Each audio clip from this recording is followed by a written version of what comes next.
ठाकुर जी बोले अब लक्ष्मी जी तो नाराज हैं, भैया एक काम करें हम भी लाइन में लग जाएं, कछु मांग लें, लेके चल दें। जैसे ही ठाकुर जी और बलराम जी लगे कतार में, भीतर से लक्ष्मी जी को देख के दया आ गई। मेरे प्राणनाथ, ये चाहे तो सर्वसमर्थ हैं, परंतु बलराम जी को बताने के लिए पूरी लीला कर रहे हैं। लक्ष्मी जी तुरंत बाहर आई और दोनों को इशारा किया, आप लोग इधर आओ। बलराम जी बोले, देख बहू तू नाराज मत हो, हम ते गलती है गई, और वैसे गलती तेरी भी कम नहीं, तो को नहीं जानो चाहिए ऐसी जगह। लक्ष्मी जी बोली, दाऊ दादा, ठाकुर जी के लिए सब अलाव है, हमारे लिए इतने बंधन। वे किसी भी भक्त पर कृपा करने जा सकते हैं, वहां पर जात पात नहीं देखी जाती, वहां पर यह नहीं देखा जाता कि भजने वाला कौन है, ब्राह्मण है, क्षत्रिय, वैश्य कौन है, सब पर वो अनुग्रह कर सकते हैं। तो फिर हमारे ऊपर इतनी रोक टोक क्यों? और किसी के जन्मगत व्यवहार से उसका पूरा जीवन नहीं आंकना चाहिए, उसके स्वभाव व्यवहार से देखना चाहिए कि वो है कैसा।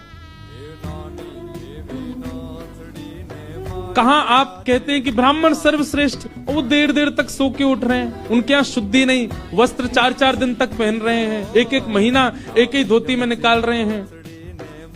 आप कह रहे हैं कि वो श्रेष्ठ, और ये लोग जो इतनी पवित्रता का ध्यान रखते हैं, इन पर कृपा ना हो। हमारे अनुसार तो जो अपने कर्म से शुद्ध है वो शुद्ध है। बलराम जी और ठाकुर जी दोनों मान गए, जैसी आपकी इच्छा। बोले नहीं, आज के बाद हम आपसे एक नियम चाहते हैं। क्या?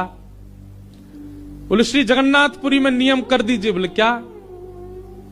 जिस महाप्रसाद को ब्राह्मण पाएगा उसी महाप्रसाद को शूद्र भी पाएगा, दोनों को समान फल मिलेगा।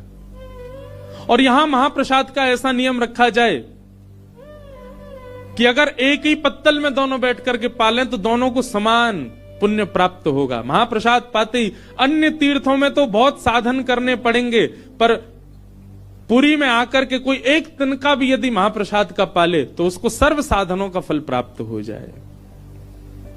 और किसी भी प्रकार से यह ना देखा जाए कि कौन किस वर्ण का है, वो स्वभाव से शुद्ध होना चाहिए। हम सबको हृदय लगा में। अगर ये सब आपको मंजूर हो तो मैं राजी हूं। राजी हुए, और तब से श्री जगन्नाथपुरी में ये सब नियम नष्ट कर दिए गए। महाप्रभु जी सबके लिए सुलभ।